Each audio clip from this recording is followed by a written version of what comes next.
por Eu já exemplo, tenho até que usar garrafinha grande, não tô podendo usar do Bibotalk, porque eu tô bebendo muita água. olha aí, a minha é Be Like Jesus, com o meu nome, que eu ganhei numa conferência que eu fui. Olha só. Bonita, né, cara? Tô usando aqui, ó, Be Like Jesus. Tô tentando, é difícil pra Eu caramba. gosto muito daquela do Bibotalk, porque ela cabe certinho na minha mochila. Sério, cara. Mas, mas aí, não fala alto, porque essa aí do Bibotal que eu só ganhei 10. Eu só dei pra quem Eu foi do sei, BT. É nem só quem você tem. Nem eu tenho, que a minha eu dei pro Vitor, eu acho. É. É boa, quem sabe seja o presente do final de ano. Não sei. Não, mentira. As 10 pessoas Não, pra já mim tem, não, né? que eu já tenho, eu quero... É, pois é. Ô, mano, agora, a gente começa a pensar no presente desde já, cara. Estamos já pensando o que vai ser, porque, pô, tá tudo... Vamos fazer um amigo secreto igual da Globo. Vamos fazer, cara. A gente tinha que dar um jeito de reunir todo mundo no final do ano, né, cara? Pô, mas é muito longe de Não, todo amigo mundo, secreto né? fantástico não reúne ninguém, né? Ah, mas Você lembra como é que é? alguma equipe vai, né? Acho que tem uma equipe que vai até as Vai. pessoas, né? Fazer a revelação, né? A gente teria que fazer uma coisa meio virtual, assim, né? Como é que a gente faria isso, cara? Tem, né, uns sites que organizam amigo secreto. Cara, mas eu vou te falar, amigo secreto, mano. Ah, cara. Tu acha legal, cara? Eu faz tempo Eu que eu não gosto. participo. É? Eu gosto. O lance pra gostar do amigo secreto... Hum. Eu já falei isso aqui? Acho que Não, acho que não. O lance pra gostar do amigo secreto é você não tá participando do amigo secreto por causa do presente. Sim. Por isso que a galera não gosta, que a galera fala assim... Ah, eu compro um com o negócio dinheiro legal que e eu ganho uma gasto- meia. o dinheiro que eu gasto eu compro não sei o que lá e tal. E não é bem assim. Você não pode ir pro amigo secreto por causa do presente. Senão, de fato, você vai fazer essa conta, né? Com esse Aham. dinheiro e tal. Você tá indo pela relação, entendeu? Aham. Porque às vezes os melhores amigos secretos são aqueles que têm valor mais baixo. Porque ninguém se frustra. E... Sim, de O chocolate, negócio eu é acho brincadeira legal. ali, entendeu? Chocolate. Mas eu gosto de Havaiana. todos. Eu não gosto daquele rouba-rouba. Inimigo?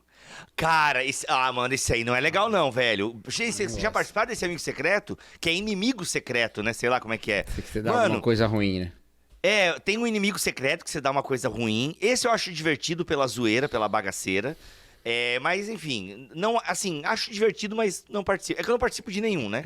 Agora, esse de roubar presente, mano, esse aí é triste demais, cara. Já participaram desse de roubar, galera? Comenta aí se acha legal. Porque esse aí, mano, meu, você fica ali torcendo pra ninguém.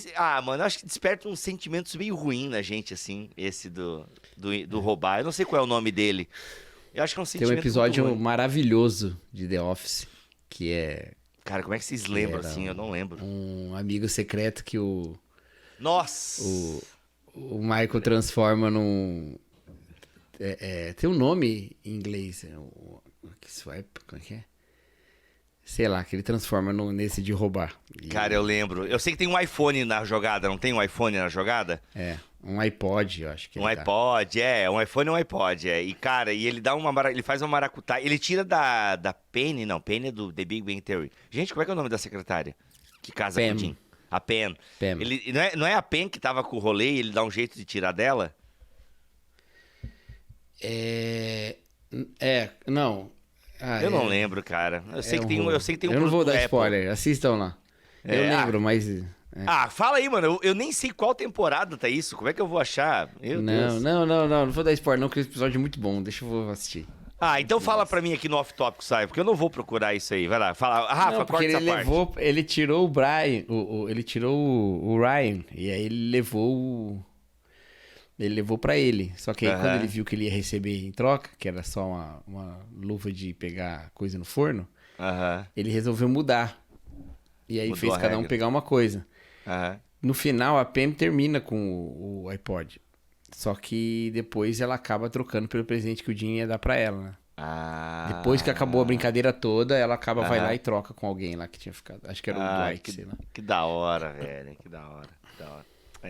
Enfim, The Office é aquela série que você começa não entendendo por que todo mundo gosta, depois, entendi. É uma boa série, boa série.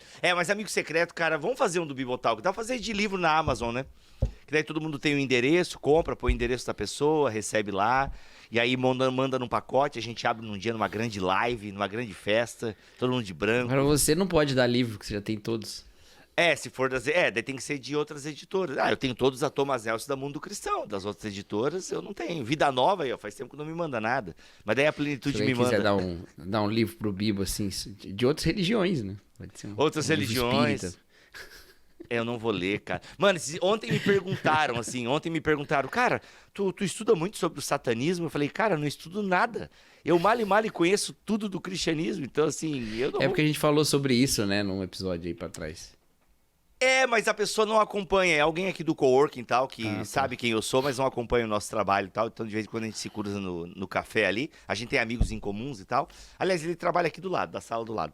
E ele me perguntou isso, mas eu acho que tem a ver com a morte, né, que teve daquele cara que é satanista e teve a morte recentemente, sabe, do Daniel Mastral. E como ele acompanha esses podcasts, ele me perguntou e tal. Aí eu falei, cara, eu não acompanho, eu não estudo satanismo e tal. Aliás, cara, eu não estudo nem outras religiões, assim.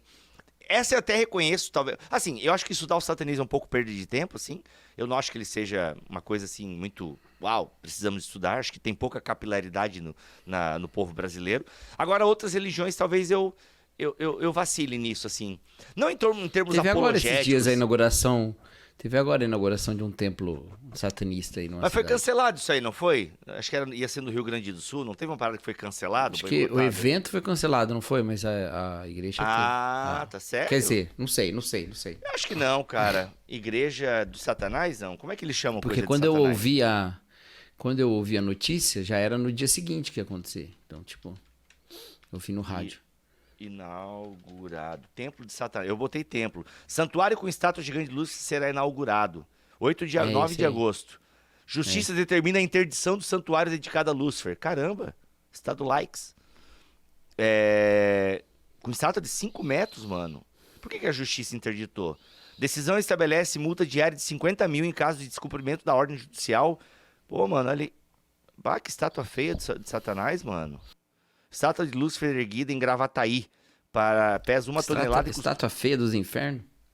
Estátua feia dos infernos? Não, porque, pô, tá umas perninhas magrinhas, mano. Ô, Satanás, tem que malhar as pernas aí. Tá as pernas muito fininhas. A gente pegou uma curva aqui do nosso assunto. Mas, enfim, é pra mostrar que é amigo secreto é de Satanás. Pronto. Foi cancelado esse aí negócio? Cara, eu não sei qual que é a multa, mano, eu não vou perder meu tempo. O principal argumento apresentado pela prefeitura foi a ausência de alvará de funcionamento. Ah, tá. Olha aí, ó, viu? Não tem nada a ver com religião, é porque não estavam dentro das ordens. Tem a ver, sim. Tu acha que tem a ver, cara? Mas lá no Rio Grande do Sul...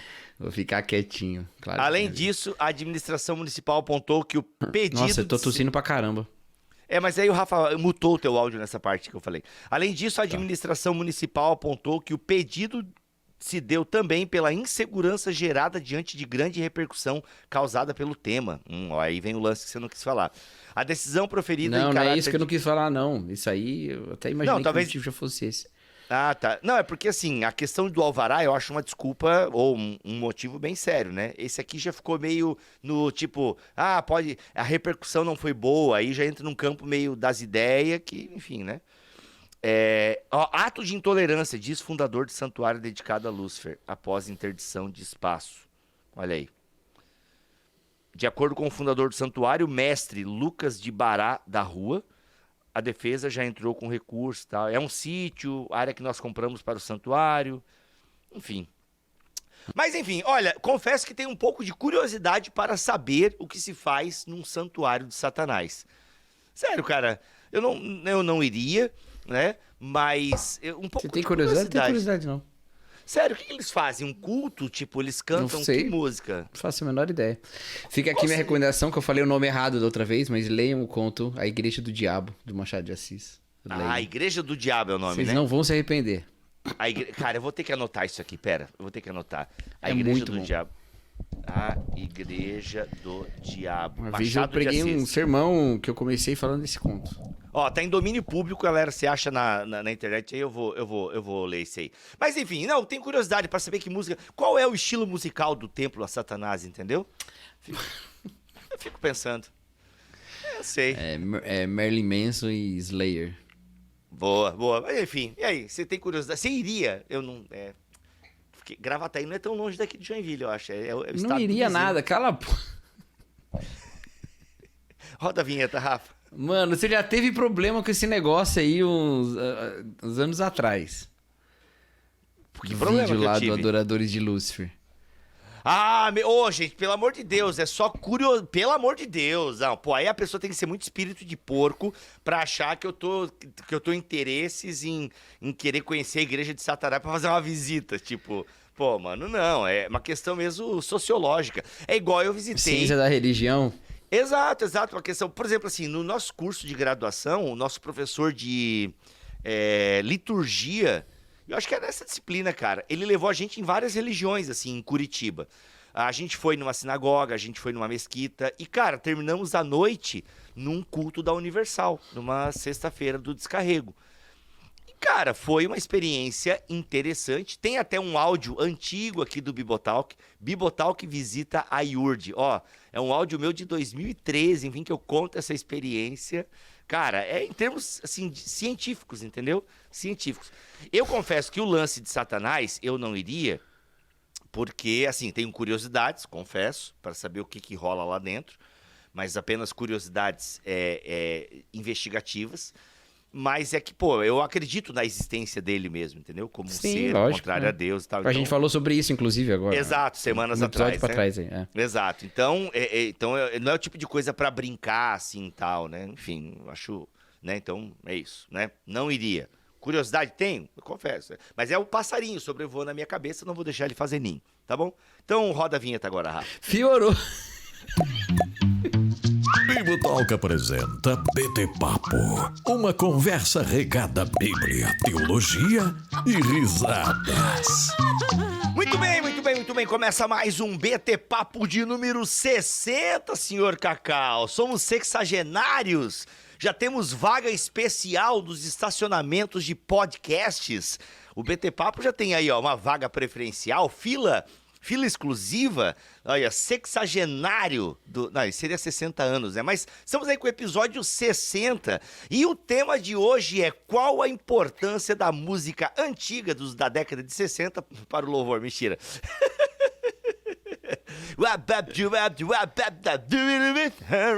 Ei, eu gosto de música 60, acho muito legal. Acho a parte massa dos formaturas de oitava série quando chegou a parte dos anos 60. Mas vamos lá, o assunto é esse, o episódio número 60, aqui, que é a idade de Cristo. Eu tô aqui falando rindo, mas o tema hoje é sério e o Cacau está gripado, bichado com Covid, tá? Mas olha só, não tá com Covid, né? Mas tu tá com cara de Covid, mano. Mas o teu cabelo tá penteado, eu tô achando legal esse cabelo. Não é Covid, mano. Fica na sua, não é Covid. Mas a tua barba tá normal. penteada hoje. Eu tô achando legal o teu visual hoje. Cabelo penteado, barba feita. Obrigado por valorizar esse momento assim, cara. Acho legal. Viu? Que você grave mais gripado. Fique gripado mais vezes. Sacanagem. Mas, Cacau, falando sério agora, o tema deste BT Papo é: por que pessoas boas sofrem? Por que pessoas boas sofrem? Mas tem um diferencial. Calma, aqui não vai ser uma discussão filosófica, nem tanto teológica sobre esse tema. Vai ser talvez um pouco mais bíblica, porque tem um contexto aí pra pergunta, né, Cacau? Tu que recebeu essa DM ou fui eu? Não lembro. Foi você. Foi eu? Então tá. A pessoa que me mandou uma DM que ela diz o seguinte: pastor, bom dia. Obrigado. Não sou mais pastor, mas muito obrigado. Pastor, bom dia. Me tire uma dúvida, se tiver tempo, por favor. Se em Gálatas 6, a carta de Paulo aos Gálatas, capítulo 6, ele fala: aquilo que o homem plantar, certamente ele colherá. Porque pessoas boas sofrem se elas plantam coisas boas? Como conciliar a passagem com essa realidade? Olha aí, senhor Cacau Marques. Vamos ler Gálatas 6? Vamos ler eu aqui com a minha Bíblia. De couro, ó, Bíblia pro Apocalipse, hein, cara, de couro. Você tem uma dessa aí também de couro? Por que pro Apocalipse? Porque, cara, isso aqui é uma capa que nunca se desfaz, mano, é couro legítimo, isso aqui, ó. Isso aqui é Bíblia do Apocalipse, pra tacar na cabeça de Satanás. Derrubar a estátua com essa daqui. É Gálatas 6, versículos 7 e 8. Gálatas 6, versículo... Onde é que tá Gálatas, cara? Meu, tá antes, né? Aí, ó. Tá antes. Gente, eu não tô achando Gálatas. Como assim, rapaz? Tá antes, tá onde tá Gálatas? Tá na Bíblia, no Novo Testamento. Tá antes de Romanos? Depois, né? Ai, cara. Não, mas tá depois quanto, assim? Depois de 2 de Coríntios, antes de Efésios. Ah, tá. Pô, mano, me dá certo aí, mano. Dá Não, certo. mas você sabe. Ô, Bibo, que isso, velho? Ô, mano, é que pra mim tinha que estar em ordem cronológica, velho. Sabe? De como Você Paulo tá lendo escreveu. Bíblia em ordem cronológica? Não tô, não. É só que eu achava que devia ser, às vezes, algumas coisas, né? Mas brincadeira, vamos lá. Gálatas capítulo 6. Achei que tu tava com o texto aí, Cacau. 6, Eu 7. tá aqui na minha mão, ó. Vamos lá, é o versículo 7, né? E o 8. 7 e 8. Vamos lá, não se deixe, tô lendo na NVI. Não se deixe enganar, de Deus não se zomba, pois o que o homem semear, isso também colherá. Quem semeia para a sua carne, da carne colherá destruição. Mas quem semeia para o Espírito, do Espírito colherá a vida eterna. E não se É isso cansemos aí. de fazer o bem, pois no tempo próprio colheremos, se não desanimarmos. Portanto, mas enquanto você temos incluiu aí o 9 e o oportunidade... 10. Exato, é bom. Portanto, enquanto tivermos oportunidade, façamos o bem a todos, especialmente aos da família da fé. E aí, senhor Cacau Maria? Então a pergunta dele sobre por que a gente só pessoas boas sofrem, tá nesse contexto, pô, a gente planta coisa boa, por que a gente não colhe coisa boa e tá colhendo coisa ruim? Se a gente planta coisa boa, porque somos pessoas boas. Então, veja só. Primeiro que esse versículo frequentemente é usado com essa aplicação mesmo que ele tá fazendo aí, né? Uhum. O que o homem semear também colherá e tal, né? Ah, tá vendo? Então se você fizer o bem, você vai receber o bem. Se fizer o mal, você vai receber o mal e tal. Uhum. Mas no contexto da carta de Gálatas, não é bem isso que Paulo tá falando aqui, tá? Primeiro porque a Bíblia toda, a gente tem exemplos de gente que é justa e sofre, certo? Uhum. A gente tem um livro inteiro na Bíblia que fala sobre isso, que é o livro de Jó, mas a gente tem um exemplo maior do que o de Jó, que é o de Jesus mesmo, que é justo, mais justo do que Jó ainda, e sofreu. Né? Então, não faz o menor sentido, dentro da fé cristã, a gente achar que a gente tem esse tipo de karma, entendeu? Não é parte da nossa doutrina essa, tá? Porque se fosse assim, Jesus Cristo não teria sofrido, né? Então, não é por aí que a gente vai. Esse é um ponto importante, né, Cacau? Eu sei que talvez você não queira Sim. se alongar sobre ele. Até a gente tem já um BT Papo sobre o problema do mal, o sofrimento? Acho que não, né? Tem um BTcast. Tem um Papo, BTcast, acho que o não, Problema né? do Mal, é um com Jonas Madureira. É muito legal esse BTcast, inclusive, o Problema do Mal. Mas talvez a gente volte no BT Papo, mas eu acho que nesse ponto cabe um pouquinho a gente, talvez só ampliar um pouquinho essa tua fala, porque é muito... eu acho que o exemplo que tu dá é do próprio Cristo. Acho que ele é o exemplo dos exemplos, né? Ele não merecia o sofrimento, e ele sofreu. Então, inclusive até o próprio Cristo conta uma história, né, de uma torre que cai sobre algumas pessoas. E lá ele deixa bem claro, gente, não é uma punição de Deus por causa do pecado dos pais daquelas pessoas e tal. Então Jesus, ele dá a entender que essas contingências e coisas ruins, digamos assim, intempéries, provações, tragédias, elas vão acontecer com pessoas que estão ali vivendo a sua vida diante de Deus, que ter uma vida diante de Deus não te torna imune a tragédias, a dores. Vamos pegar, né? A gente olha para o próprio Cristo. Você pode pegar Paulo, né? Alguém que, plantou muita coisa boa. Que escreveu esse texto, inclusive, e que plantou muita coisa boa, né? E colheu prisão, colheu morte. Os próprios discípulos plantaram coisas boas, a semente do evangelho, eles como própria semente jogada sobre a terra. E o que eles colheram? Mortes, e mortes terríveis, enfim. Os heróis, né, da fé de Hebreus 11. Então, essa teologia, né, de que fazer o bem a gente está imune, como muitas pessoas ainda hoje pregam, cara, não é bem assim que funciona e a Bíblia nos mostra o contrário e a realidade disso. Mas você tá falando de contexto de Gálatas aí, Cacau. Não, então, aí é bom a gente puxar do apóstolo Paulo, porque o que o apóstolo Paulo nos ensina diante das tribulações não é tentar melhorar os nossos atos para que as tribulações acabem, né? Mas é se gloriar nas tribulações. Ixi, mano. O que significa se gloriar nas tribulações, né? Tem a ver com o fato de que nelas nós reconhecemos o cuidado de Deus, porque o que ele nos ensina lá em Romanos é que nós temos essa paz com Deus, não é Deus que está nos punindo, então a gente está enfrentando com ele. Então a tribulação produz perseverança, a experiência, um caráter aprovado, né? E o caráter aprovado, esperança. Então a gente vai aprendendo com as tribulações, elas não estão ali como parte de um sinal da minha pecaminosidade, ela está ali como uma contingência da vida que está inserida dentro da graça de Deus e por isso ela aumenta a minha esperança, né? Então Paulo nunca ensinou isso, então não faz sentido esse texto aqui. Faz sentido no contexto de Gálatas. Então vamos lá. O que está acontecendo em Gálatas? Então, primeira coisa, a chavezinha para você entender esse texto. Versículo 8. Tá? Por isso que eu falei para ler o 7 e 8. E o Bibo fez bem de ler até o 10. Porque depois ele conecta com colher e depois ele conecta com o fazer o bem, que está conectado com o 9. Né? Então ele vai desenvolvendo isso. Mas o 8 ele fala: quem semeia para a sua carne, da carne colherá a destruição. Mas quem semeia para o Espírito, do Espírito colherá a vida eterna. Então olha só. O que está acontecendo aqui que Paulo está escrevendo para os Gálatas? Lá no capítulo 1, ele diz assim... E vamos lembrar uma coisa. Gálatas é provavelmente a carta mais difícil de Paulo, tá? Então, eu vou trazer aqui uma leitura simples, tá? E depois você vai lá na IBT e aprende com o Guilherme Nunes. Foi ele que deu o negócio da teologia de Paulo, né? Deu a teologia de Paulo, aham. Aí você aprende lá melhor.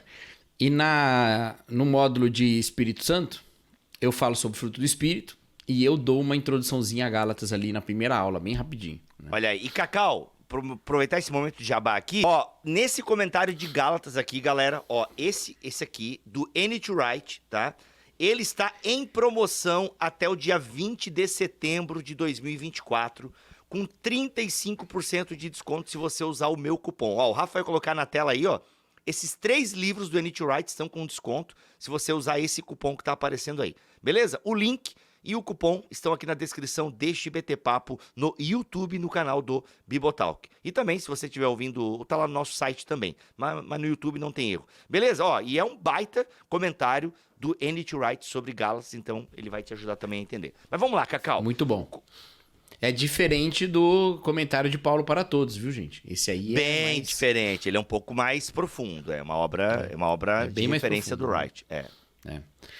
Então, o que está acontecendo? Paulo, lá no primeiro capítulo, ele fala assim, olha, Gálatas insensatos, quem vos enfeitiçou, né? Eu gosto de falar que Gálatas é a carta que Paulo escreve que ele está mais bravo, né? Porque ele faz algumas palavras assim... Anátema, né, mano? Estupefato, considere anátema, ele tá bem bravo mesmo. Ele fala, quem vos enfeitiçou? Porque ele diz assim, muito me espanta quão rápido vocês saíram de um evangelho para outro. Que na verdade não é o verdadeiro evangelho. O que estava acontecendo com os Gálatas? Eles estavam retomando práticas que eram práticas exclusivas do povo judeu, como se isso fosse uma exigência para a vida com Cristo. Né? Uhum. Então, qual que é o problema disso? A gente, na nossa leitura mais tradicional de Paulo, a gente fala, o problema disso é que você está colocando confiança na circuncisão, por exemplo, para ir para o céu. Uma leitura mais tradicional. Uhum. A leitura já da nova perspectiva, ela já fala, o problema é que eles estavam com isso fazendo divisão entre os povos, né? Todo gentil precisa se tornar judeu para ser cristão, né? Ele precisa se circuncidar para ser cristão. Uhum. Então esses são alguns debates que acontecem. Obrigado, não vou fechar a questão aqui, mas para nós não vai importar muito, porque o que o Paulo fala? Ele vai desenvolvendo a ideia dele, ele vai falando, por exemplo, que... Eu tô tentando lembrar de cabeça a ordem aqui. Ele vai contar no capítulo 2 a história dele com Pedro lá em Antioquia, onde ele vai falar que lá em Antioquia acontece... Pedro estava comendo com todos os gentios lá, não sei o que lá. Depois, quando chegaram alguns da parte de Tiago, ele se afastou e foi comer com os judeus. Aí Paulo o repreendeu porque ele se tornou repreensível. E aí ele diz que é aquilo, né? Basicamente, o que Pedro está fazendo é uma hipocrisia, né? Além disso, trazer uma consequência muito grande para o discipulado dos antioquianos, né? Então Paulo fala, não construa de novo aquilo que Deus já destruiu, né? Aí no capítulo 3 ele vai continuar desenvolvendo isso e ele vai chegar ao clímax quando ele diz assim, então já não há mais judeu nem grego, entendeu? Já não há mais escravo nem livre, homem nem mulher. Eu sempre confundo de Gálatas com de Colossenses, né?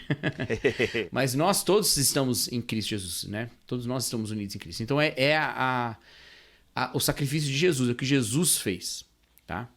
Que vai nos colocar aí nessa nossa nova realidade, nessa nossa união com Cristo, que é a união uns com os outros, né? No capítulo 4 ele vai falar assim... Cacau, e tem esse lance também, que eu acho que ele vai construindo, né, do Espírito e da lei, né? Do estar no Espírito e estar na lei. Isso. Também tem alguma coisa nesse sentido que ele vai construindo, né? Porque o que acontece para Paulo? A nossa santidade, a nossa prática, segundo a nova realidade de Cristo, ela não é uma mera mudança ideológica. Antes a gente pensava como quem pensava do jeito da lei, agora a gente pensa do jeito da graça. Isso também faz parte, a gente tem aí o BT Papo sobre Romanos 12, né? Como é que ficou o nome dele mesmo? O que é o culto racional?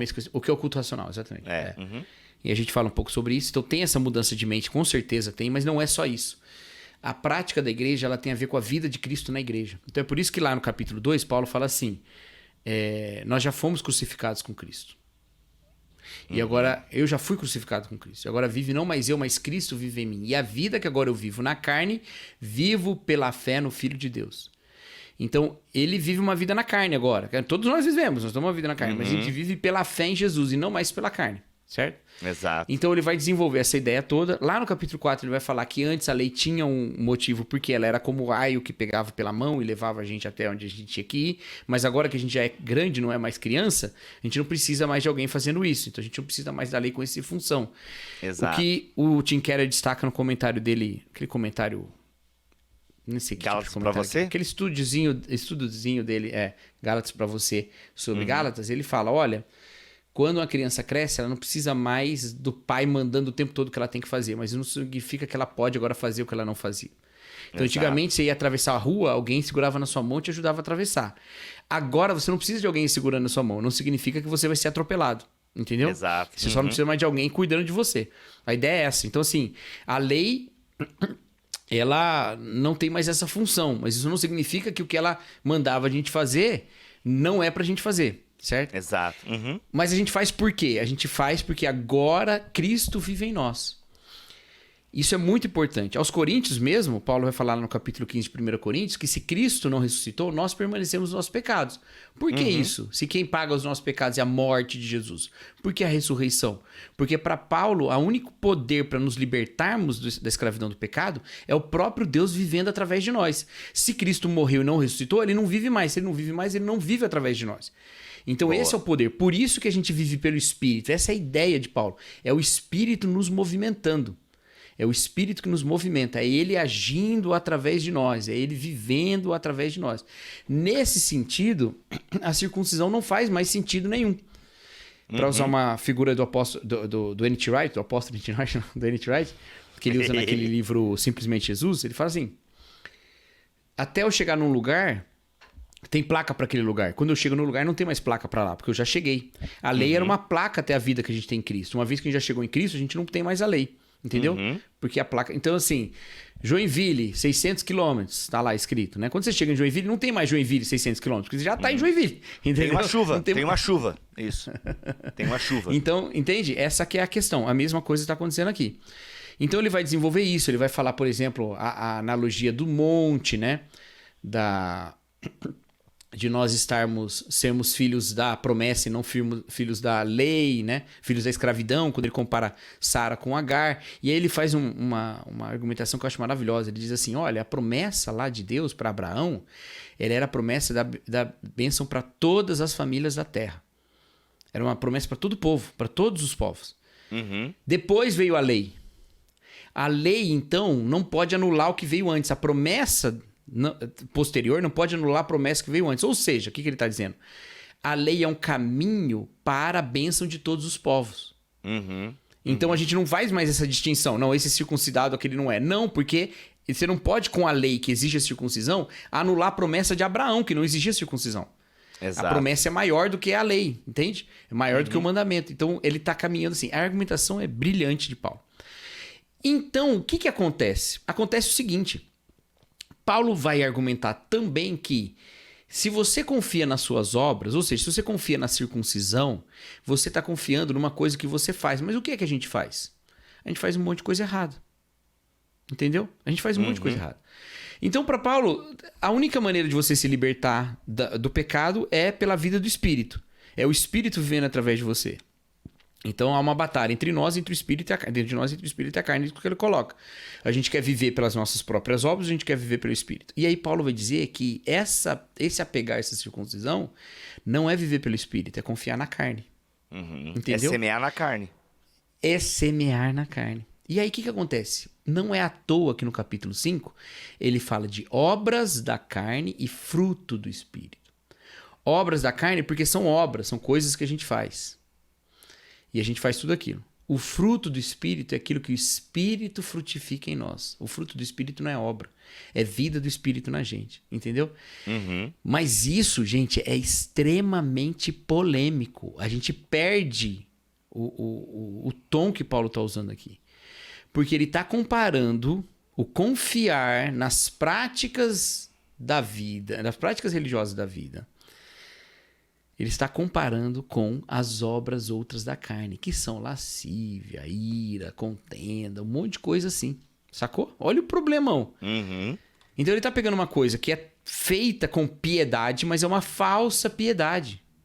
A falsa piedade de você confiar na circuncisão. E ele está dizendo, olha, é por confiar na carne que vocês fazem todas essas outras obras da carne. Isso aí é muito verdade, viu, gente? Não é o único lugar que Paulo fala isso, tá? Quando ele vai lá escrever para Tito, ele fala assim, para os puros todas as coisas são puras, mas para os impuros e descrentes nada é puro, porque a sua mente e a sua consciência já estão corrompidos. E de quem ele está falando? É no mesmo capítulo 1 de Tito que ele diz assim... você tem aí ventos, os cretens sempre mentirosos, bestas vorazes, ventos preguiçosos, né? Aí ele diz assim são também os da circuncisão.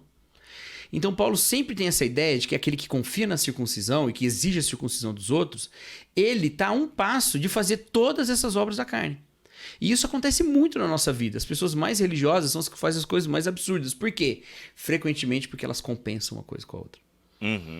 Elas acham que fazer alguma coisa que ela considera religioso alivia a culpa na cabeça dela, e como ela é só movida por lei, ou seja, ela é só movida por culpa, quando ela se alivia, ela se permite andar mais um pouquinho até ser culpado de novo. E andar na carne. É isso que Paulo está falando de plantar na carne, e é isso que significa zombar de Deus. Zombar de Deus é isso aqui, é você, sendo alguém resgatado por Deus em Jesus Cristo, continua querendo acrescentar alguma coisa à cruz. Com isso você está zombando da cruz. A cruz não é suficiente para você. Entende? Agora, significa que eu vou viver de qualquer jeito? Não, porque existe o fruto do Espírito. E por isso que ele fala, então faça o bem. Fazer o bem é o que o fruto do Espírito faz em nós. Tudo que está dito ali no fruto do Espírito, depois você faz essa comparação. Aí, ó, tarefinha para vocês no BT Papo. Abre... Gálatas 5, lá o fruto do Espírito, o texto do fruto do Espírito, e abre 1 Coríntios 13, o texto do amor. E vê quantos elementos estão nos dois. Vocês vão perceber, o fruto do Espírito é o amor. Começa assim, o fruto do Espírito é o amor, não é? E ele podia parar aí se ele quisesse. Porque todo o resto são qualificadores desse amor. Que tipo de amor? Esse amor. Esse amor que que tem alegria, paz, bondade, benignidade, fidelidade, fé, mansidão, domínio próprio, né? Ele tem essas coisas todas. Mas, ô Cacau, vamos lá. Eu entendi, eu acho que esse é o pano de fundo central do que Paulo está argumentando aqui nesse texto, levando em consideração todo o contexto. Mas ao levar em consideração todo o contexto também, onde ele fala, né, das obras da carne e do fruto do Espírito, e aqui de alguma forma, me parece, aí tu vai me ajudando a entender, que ele também traz esse apelo. Gente, tenha uma vida em que você semeia no Espírito, ou seja, semear para o Espírito, do Espírito colherá a vida eterna. Então tem até um lance de onde você está confiando a sua salvação, não nas obras da lei, mas no Espírito, numa vida no Espírito que vem por meio de Cristo e tal, e por meio do sacrifício de Cristo. Beleza, ok. Então eu entendo que aqui não é uma questão de causa e efeito. Vou semear para a vida, vou ganhar coisas boas. Não, o texto não está discutindo isso. O texto está discutindo sobre a sua confiança. Onde está a sua fé? Onde está a sua fé, exatamente. Então, a sua fé está na obediência da lei ou a sua fé está na obediência de Cristo, para fazer esse trocadilho aqui, certo? Beleza, então já vimos que não tem a ver esse negócio de vou plantar coisa boa, vou colher coisa boa. Como geralmente as pessoas... Não, o texto não está discutindo isso, até porque ele fala de vida eterna, colher tem a ver com a sua vida eterna. Mas uma segunda leitura seria possível, e que complementa essa, na verdade, no sentido de que quem semeia para a sua carne, da carne colherá destruição. Ou seja, quem vive também uma vida segundo a carne vai ter aquelas obras da carne que obviamente vai levar para uma vida de destruição, e isso implica, sim, em coisas ruins que vão acontecer na sua vida por meio das suas decisões e da vida que você está levando. Agora, quando você semeia no Espírito, vai colher a vida eterna, tá? tem a ver, então, semear uma vida no Espírito é o quê? É ver esse fruto do Espírito desabrochar na sua vida, no sentido de que, aí a gente traz João 15 aqui para conversa, que já tem também um BT Papo, né? O que é o fruto de João 15. Isso vai desembocar, obviamente, numa vida diante de Deus e diante dos homens. E, na minha opinião, os versículos seguintes até complementam essa ideia. O que é semear no Espírito? Primeiramente, confiar no sacrifício de Cristo, confiar que Cristo é o meu Salvador, não as obras da lei, mas que eu estar em Cristo vai produzir em mim um fruto, fruto do Espírito. Consequentemente, eu vou fazer o quê? Eu não vou me cansar de fazer o bem, entendeu?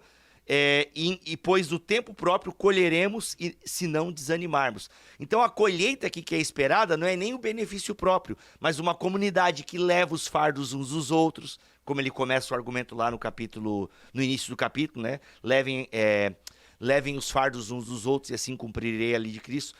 Eu, pegando aqui, amarrando, tá entendendo mais ou menos a bagunça que eu tô fazendo aqui? Uhum. Eu acho que faz sentido também. Sim, tem uma consequência direta para nossa vida aqui e agora, de certa forma. Mas não como as pessoas costumam aplicar. Ei, planta coisa boa aí que você vai colher coisa boa. Não é exatamente isso. Porque o colher coisa boa aqui não diz respeito necessariamente a que você vai colher coisa boa. Mas você como uma semente sendo plantada que vai gerar fruto para o outro colher, né? Então, o semear na carne tem a ver com isso, com você viver confiando na carne, né? É muito próximo aquele que confia na sua justiça pessoal ser também aquele que confia em uma série de outras coisas que ele também faz. A sua capacidade de manipular as coisas, a sua capacidade de negociar com o certo e o errado, né? Porque no final você está sobre essas coisas todas, né? Então há um desespero que nos leva ao legalismo, que é o desespero de nós não termos controle. A graça, ela nos faz confiar totalmente no controle de Deus, entendeu? Então é como quando o pai põe o carro na mão do filho pela primeira vez. Na estrada, pela primeira vez na estrada. Filho, você dirige. Tá bom, pai, você tá cansado, eu vou dirigir. Você dorme lá. E o pai não dorme, entendeu? O pai não dorme porque ele teve que confiar. Nossa, ele tu já deu esse exemplo. Tu já deu esse exemplo, cara, em algum lugar. Será? O pai Acho que dirige e não poder dirigir, olha... O que acontece é que ele não pode fazer nada. Ele não pode fazer nada. Mas ele não tá confiando ali, entendeu? Então pensa que há um desespero que nos leva ao legalismo, que é o fato de que Deus está conduzindo tudo e não nós. Isso nos deixa desesperados se a gente não confia na habilidade de Deus.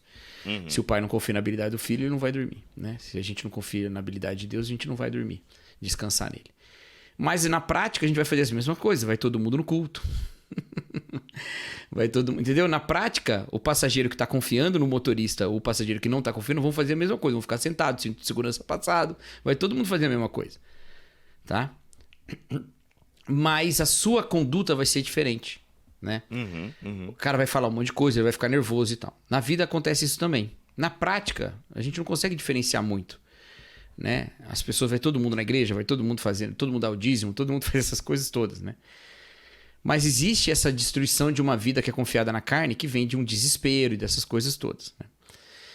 Então, eu não acho que a gente consiga tirar daqui nenhuma conclusão sobre o sucesso da vida.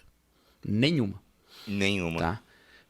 Porque o sucesso do ponto de vista humano, a gente não consegue tirar aqui. Porque no final, o cara que foi o rei opressor será o rei opressor para a vida inteira, né? E o cara que não foi... Uma vez eu ouvi o Ed René falando uma coisa que eu achei muito interessante. Ele falou assim... faz 20 anos que eu estou em... Não sei quantos anos fazia que ele estava em São Paulo. E cada vez mais eu acho que eu aprendo que isso que me falaram uma vez é verdade. As casas em São Paulo estão cheias de mulheres trabalhando enquanto oram pelos seus patrões. Eu achei isso incrível, cara. Tipo assim, tá lá a não senhora... Não tô pegando lá, o fio da meada, eu acho.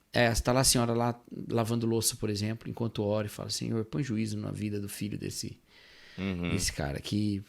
Nossa, Senhor, faz esse casamento ficar um pouco mais tranquilo. Ela sofre tanto, entendeu? É uma pessoa que tem a confiança em Deus e uma outra pessoa que tem destruído a sua vida por confiar nas obras. Nas obras econômicas até. Porque essas coisas são parelhas aqui, tá? Não é à toa que ele manda fazer o bem. Porque é essa vida que não confia nem no aspecto religioso, nem no seu aspecto monetário. Mas o importante é semear do Espírito. O que é esse semear do Espírito? Paulo, quando ele termina o fruto do Espírito, ele fala assim, contra essas coisas não há lei. Então ele está dizendo assim, olha, você pode até pensar, o fato de eu estar em Jesus exige de mim uma série de coisas, inclusive a circuncisão, mas na verdade está exigindo outras coisas. E veja, essas coisas são para as quais a lei aponta. Porque a promessa foi dada a Abraão, de Abraão ser circuncidado, porque essa promessa é promessa para todos os povos, não para os judeus. Então, no final, a lei ela é suplantada pelo bem. Entende? Ela aponta para a prática do bem. Então, por isso, contra essas coisas não há lei. Porque se você cumprir todo o fruto do Espírito, a lei não pode condenar. Porque contra essas coisas não tem lei. Entendeu? Então, esse colher a vida eterna tem a ver com isso. Com você ter a certeza de que o Senhor exige de você não é um monte de obra religiosa. O que ele exige de você é o bem. É o bem. Então, fazer o bem vai ser o princípio de você não confiar na carne. Quando a gente confia na carne, frequentemente a gente não faz o bem. A gente, por exemplo, briga com o irmão porque eu preciso que o ensaio do louvor... Esse exemplo eu já dei. O ensaio do louvor tem que ser agora, mas está tendo reunião das senhoras, e aí eu brigo um com o outro, a gente se arrebenta, porque no final a gente ama tanto Jesus que a gente quer que as coisas religiosas aconteçam. Quando, na verdade, a gente devia estar procurando fazer o bem. Entendeu? Claro que Paulo está falando do judaísmo, uma série de outras coisas, mas eu estou pegando aqui, né? Tentando aplicar pra gente de alguma maneira. Sim, meio que então, na vibe que eu tentei fazer ali. É, mais ou menos. Então, assim, não tem nenhuma questão do aspecto, né? Do aspecto de sucesso pessoal. Não tem, isso aí não tem. Inclusive, quando você chega lá em Apocalipse, você olha lá as igrejas lá, fala assim, vocês acham que vocês são ricos, mas vocês são pobres. Vocês acham que vocês são pobres, mas vocês são ricos, né? Então, tem essas... do ponto de vista humano, a gente não tem nenhuma garantia de sucesso. Esse bem que acontece e tal, a gente não tem nenhuma garantia. Mas a gente colhe a vida eterna. Inclusive, a gente colhe a vida eterna colhendo agora. Escolher a vida eterna agora não vai significar sucesso, não vai significar as bênçãos lá do céu e tal, mas vai significar um tipo de vida que não é aquele tipo de vida que a gente vai ver lá na frente. Então isso aí bate muito no que o Bibo falou sobre a comunidade, viver dessa maneira, tá? Isso já é uma plenitude de vida que a gente vive agora, mas pautada pela carne. Então essa carne na qual a gente vive, mas vive pela fé no Filho de Deus. Só que há delícias disso, que a gente só sabe quando tá nela. É como Jesus fala pros discípulos, ele fala assim, olha, não tem quem perder pai, mãe, irmãos, irmãs, bens, que não vai ganhar nessa vida muito mais pai, mãe, irmãos, e a vida eterna no futuro, né? Então, existe um tipo de ganhar família nesse mundo que não existe em outro lugar, a não ser naqueles que estão em Cristo, né? Exato. Tá certo que lá, naquele tempo, significaria realmente perder o pai e a mãe, né? Que eles não aceitariam conviver com você. Não significa isso no nosso. O evangelho não deve ser uma barreira entre você e seus pais, entre você e seus familiares. Não deve. O filho crente de um não crente não deve ser um filho pior, pelo contrário, deve ser um filho melhor. O seu pai deve dar graças a Deus que você é crente, né? A sua mãe deve dar graças a Deus que você é crente. O casamento, eu tô pegando isso do que Paulo fala sobre o casamento, né? A mulher é crente e o marido não é. E aí?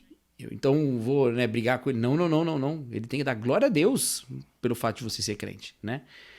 Então é isso. Naquela época não significaria não ser filho, mas justamente porque os pais abandonariam, não é você que ia abandonar, tá bom? Porque a gente gosta de usar esse texto, viu, Bibo? Quem amar mais o pai e a mãe do que a mim e tal. A gente gosta de usar esse texto pra ficar criando confusão dentro de casa. Não é assim. Mas Jesus fala, vocês vão ganhar muito mais. Porque ainda que seus pais te abandonem, você vai ganhar paz. Ainda que seus irmãos te abandonem, você vai ganhar irmãos, entendeu?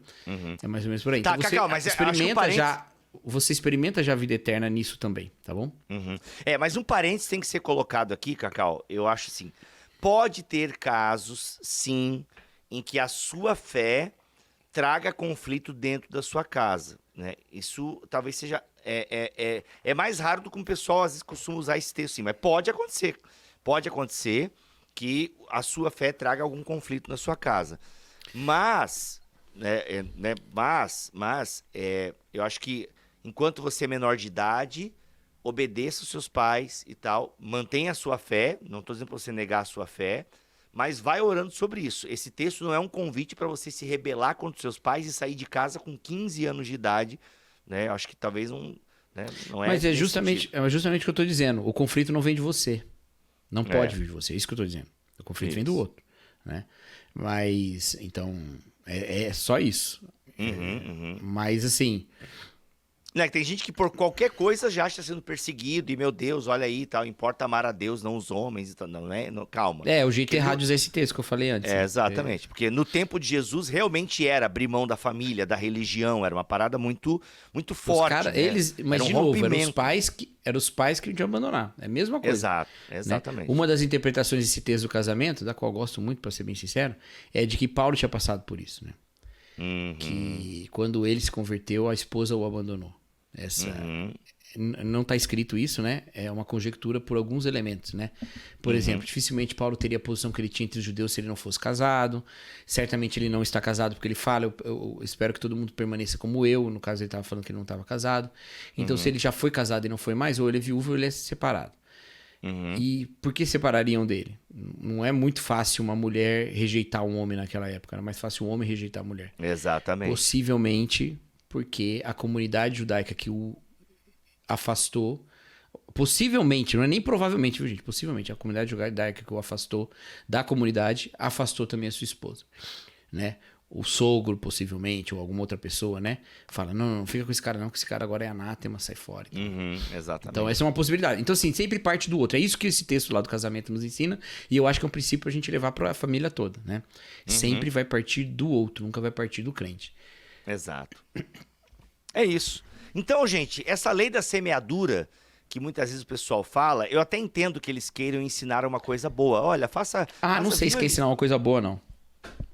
Não, a motivação deles é boa, Cacau, mas eles estão ensinando algo ruim. Não acho que é uma motivação boa. Não, eu vou dizer por que eu não acho. Eu vou ser duro aqui agora.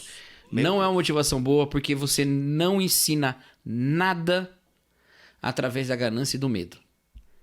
Medo de ir pro inferno ou ganância para ganhar alguma coisa através da sua bondade pessoal, isso não é nem perto do que o evangelho ensina. Senão Jesus não tinha dito assim, amar os amigos até os gentios amam, até os publicanos amam. Amar os inimigos é que é difícil. Entendeu?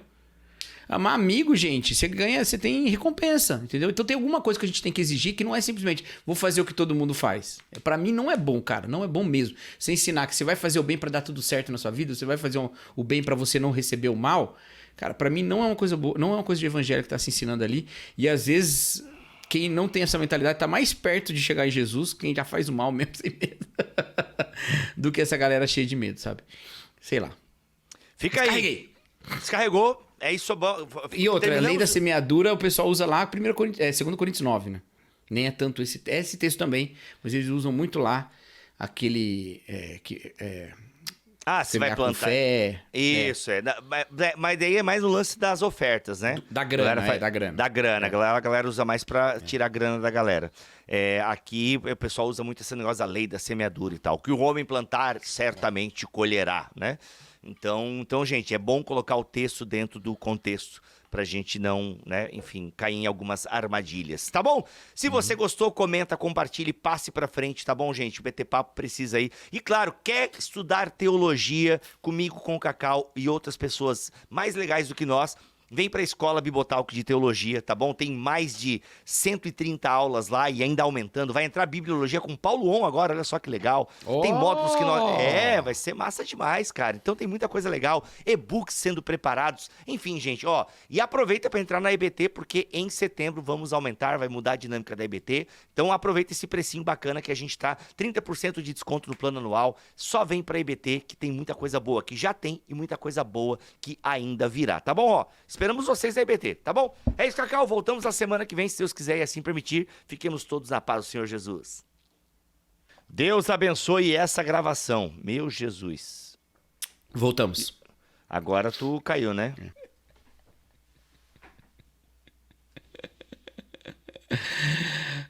Pensamentos intrusivos.